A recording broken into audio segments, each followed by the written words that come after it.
Hello students, now in this chapter we are starting our fourth chapter of economics, and the name of the chapter is globalization and the Indian economy. Globalization word जो है I think it is firstly introduced, तो आप ज़रा इस chapter को शुरुआत से थोड़ा सा ध्यान से पढ़ेंगे. बेसिकली ग्लोबलाइजेशन का ट्रेंड जो है वर्ल्ड में तो पहले शुरू हो गया था, but it was started in our country after 1990. तो अब हम इसके बारे में और इन्फॉर्मेशन लेते हैं. आज की दुनिया के कंज्यूमर्स की अगर हम बात करते हैं तो आप देखें, when you are going in the market you are getting lots of variety of goods, different companies products are there. As well as जब सर्विसेज लेने की बात करते हैं तो आप किसी भी एक सर्विस के लिए बहुत सारे ऑप्शंस पाते हैं. मार्केट में latest model of digital cameras, mobile phones, televisions, everything is possible in a big number. Every season नए नए मॉडल्स जो हैं मोबाइल्स के, ऑटोमोबाइल्स के, टीवी के, फ्रिज के, सभी चीज़ों के, कपड़ों के नए ट्रेंड्स आ जाते हैं. अगर आप पुराने दिनों की बात करें जब हमारे देश में एम्बेसडर और फिएट कार चलती थी भारत की सड़कों पर, तो बहुत थोड़े से ऑप्शंस मौजूद थे. हालांकि ये सिनेरियो आपने नहीं देखा है, इसलिए इसके बारे में आपको कुछ पता नहीं है. But when I was at your age, तो हमारे टाइम पर लिमिटेड प्रोडक्ट्स मिलते थे. किसी भी चीज़ के लिमिटेड क्वालिटी और कंपनी जो थी प्रोवाइड कराती थी. लेकिन आज अगर कोई भी इंडियन किसी कार को या मोबाइल को ख़रीदना चाहता है तो वो वर्ल्ड की टॉप कंपनीज़ की चीज़ों को ख़रीद सकता है. A similar explosion of brands can be seen for many other goods, चाहे वो कपड़े हों, टीवी हों, फ्रूट जूस हों, चिप्स, कुरकुरे, कुछ भी देख लो आप. अब इस तरह की वाइड रेंज की जो गुड्स की अवेलेबिलिटी हमारे मार्केट में आई है, ये थोड़ा सा नया फिनोमेना है हमारे जानने के लिए कि आखिर ये कैसे इंट्रोड्यूस हुई.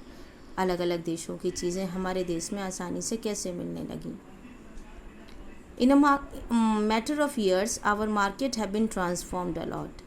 हाउ डू वी अंडरस्टैंड ये रैपिड ट्रांसफॉर्मेशन? अब हम कैसे समझ सकते हैं क्या फैक्टर्स थे जिन्होंने इस तरह से मार्केट को चेंज किया और लोगों की लाइफ स्टाइल को भी काफ़ी हद तक बदल दिया.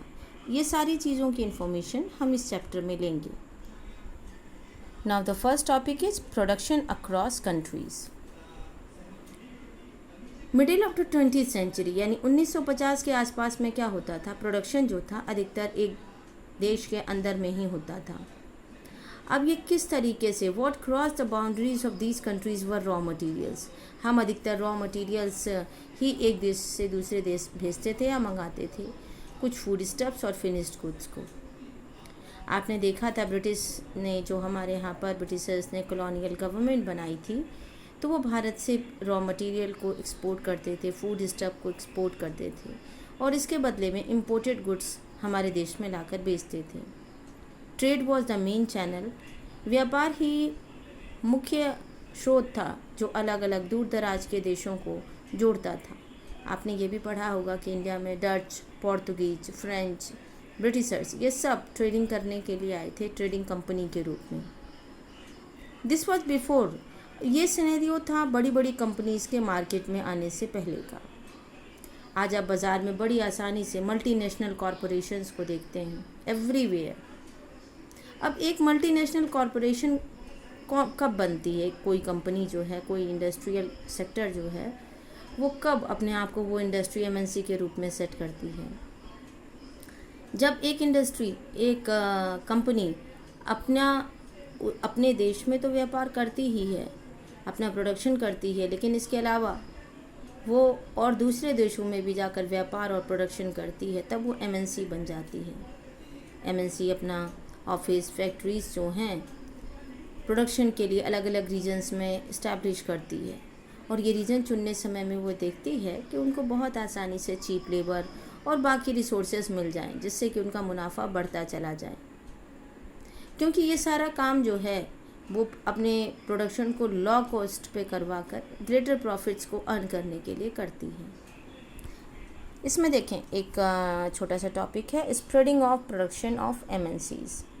एक बड़ी एमएनसी जो होती है प्रोड्यूस करती है इंडस्ट्रियल इक्विपमेंट को, डिज़ाइन करती है प्रोडक्ट को अपने रिसर्च सेंटर में यूनाइटेड स्टेट्स में, मतलब वो अपने डिज़ाइंस को यूनाइटेड स्टेट्स में तैयार करती है और इसके बाद में उसके अलग अलग कंपोनेंट्स चाइना में मैन्युफैक्चर होते हैं।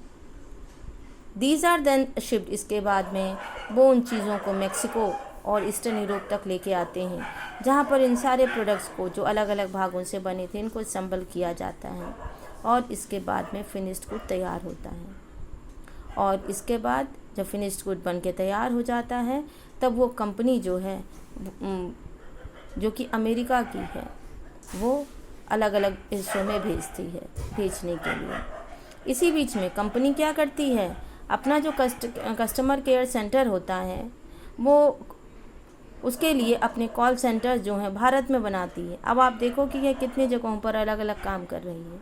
यूनाइटेड स्टेट की कंपनी केवल उसने अपना रिसर्च सेंटर बनाया वहाँ, इसके बाद में उसने अपने कंपोनेंट्स चाइना से बनवाए, इसके बाद मैक्सिको और ईस्टर्न यूरोप में ला करके इसने उसको असेंबल किया और कॉल सेंटर बनाया इंडिया में।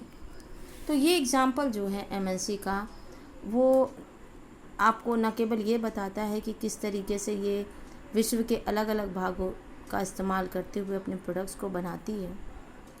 ये गुड्स और सर्विसेज जो प्रोड्यूस करती है वो पूरे वर्ल्ड में रिलेट हो जाते हैं। एज अ रिज़ल्ट प्रोडक्शन जो है जो भी ये कंपनीज़ करती हैं वो एक थोड़े कॉम्प्लेक्स वे में होता है। प्रोडक्शन प्रोसेस जो है उनको ये छोटे छोटे भाग्स में डिवाइड कर देती है और अलग अलग एरियाज़ में इसको कंप्लीट करती है। तो इस तरीके से ये एमएनसी जो है वो अलग अलग देशों में, जैसे इंडिया जैसी कंट्री में हमें इससे हाईली स्किल्ड इंजीनियर्स मिल जाते हैं जो टेक्निकल एस्पेक्ट्स को बहुत अच्छे से जानते हैं। It also has educated English speaking youth in our country so that it is taking the service as a customer care centre. अब यही काम अगर वो अमेरिका में करती तो उसको ज़्यादा खर्च होता, तो यहाँ पर उसने फ़ायदा किया ना।